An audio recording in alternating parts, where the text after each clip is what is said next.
Hello everybody, I'm here with Christian quickly. He's kind of told me something today, so I thought that I'd make a little video about it. What did you tell me today, Christian? Well, I've been getting a certain amount of posts on Facebook saying that people are booking holidays and being successful in booking these holidays in Ukraine, right in the middle of a war. So I found that quite profound.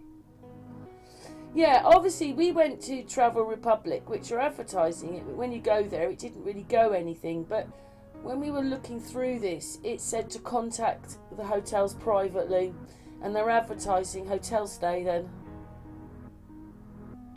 Yeah, which is quite bizarre. I mean, you shouldn't be able to, right in the middle of a war, especially in the region where it's all started. I mean, it started in 2014 with all the bombing campaigns at Dumbas, so, you know, and it's still heavily going on there. So what is really going on with that? Due to whatever you want to call them, because they've been invaded, haven't they? That's what we're being told. Then see it on the computers. It just said if you want to go to these places, you've got to book them privately. Yeah, I mean, with the amount of posts that I've seen and the amount of people have been applying, I mean, I'm thinking about doing it myself, and I would have the fourth thing, you know, that's the first thing. What did you say? Booked and they've gone for 3 weeks? Yeah, they've gone for 3-week holiday, I think. I'm not sure which city, though. I can't recall what city it was. Looking at some of the pictures, it looks quite an old place, lots of Tartarian stuff. When Russia broke up, then these places, but it's roughly on the edge of where Prussia would have been. And it goes Russia, Lithuania, I forget what it's called, it's Oblast it's called. And that has a Russian Navy live there, because that port doesn't freeze in winter. So that's their headquarters of their Navy.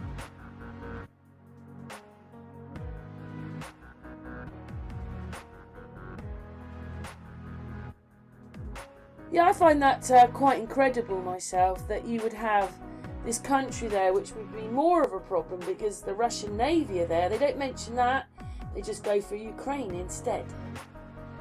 You've got many videos saying Putin didn't invade, that he just wants to get his people out, whether he's lying or whatever, but he's never said he's invaded or gone to war or anything. Anyway, in the background, it's just me looking up hotels. You can find them, but you're going to have to find it when you're at war, that you'd be going, yeah, just contact me privately. Yeah, come to our country. Mind the... I think it was in Ukraine, because going back, I think either 86 or 89, when the nuclear plant thing happened in Ukraine. So I wonder if that was something to do with the thing that's happening right now about NATO, or the way things are going with it all, because didn't want to join NATO. You can go to the hotels and book your rooms, it says it there, and even not, it won't say that you can't book holidays.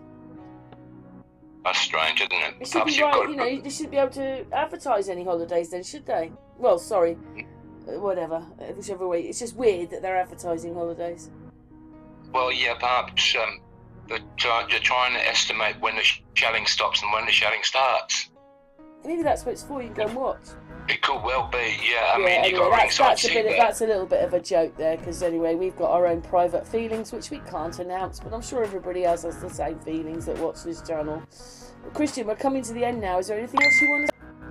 Well, yeah, it's just the fact that it looks like Putin's protecting his people, like you said, and he's protecting Mother Russia, you know.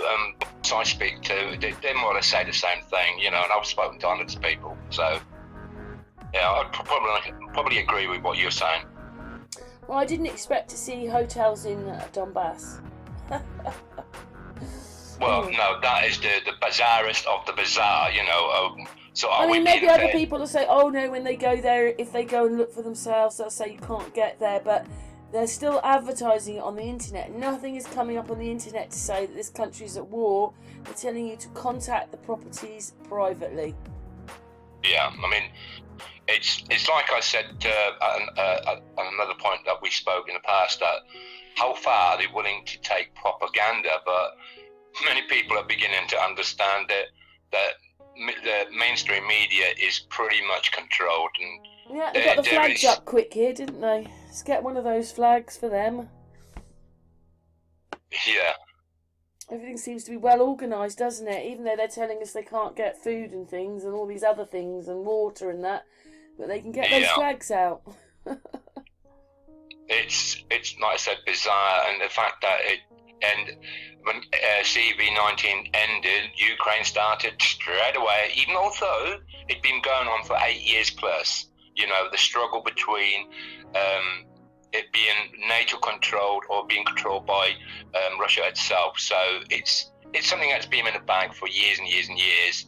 You know, and we know that Russia's been not attacked, so to speak, but its states have been converted from being Russian to being involved with NATO and part of the Eurasia. Well, me and Amy found out in the Cold War, which to us wasn't actually a war, but we all know that it was very frosty between Russia and America. At the time that they're telling us that, they're having all these military sorties with the Russians, which you wouldn't do if you were in a cold stance with them. So everything we learn is a lie. 1 second, Christian. Right, so this is Kaliningrad Oblast. It's just called there we are, Oblast. So this is the country that Russia owns, and it's now in Europe. There's Poland, there it is there. You've got Lithuania, Latvia, Belarus, and then down here is Ukraine. And it has water, obviously, there as well. Yeah. Yeah, but so it's up there. They don't talk about this place here, though, do they? And Russia has their naval fleet there. And I think because people have got small memories or short memories, that before CV-19, we had the issue over the Crimea and who it belonged to. And when that sort of like ceased or quietened down a little bit, boom, we had CV-19 starting, and then when that stopped, we're back to the Ukraine again, which is quite close to the Crimea, isn't it? So yeah, I just didn't realise that obviously when these countries broke up from Russia, because obviously that place, Lithuania, Latvia, Belarus and Ukraine were in it, this one stayed as a Russian country, and I didn't even know that, on the edge of Poland. Wow. So it's about, I think what the actual fight is about is just land, and who wants to be the proprietor of the land. And also, that's like, on the edge of Prussia. That's where Prussia was, all this bit here. I think that's crazy. Yeah, but it's like... Well, the whole thing's crazy. Oh, there's Google Maps doing its bit as it zooms out. Still flat though, the picture. But anyway, Christian, we've been going for a little bit longer, but because obviously you're the person that told me about being able to book hotels in Ukraine. Yes, it's quite bizarre, isn't it? In fact, you shouldn't be able to, because it should say because they are at war and it's not viable to travel there. Yeah, they're worried about COVID on the internet. Yeah, it seems to overrule even war, unfortunately. Yeah.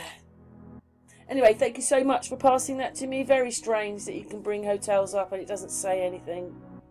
You're very welcome, and I'll say goodbye to everybody. Don't go just yet, Christian, but anyway, for the video, thanks, Christian. Okay.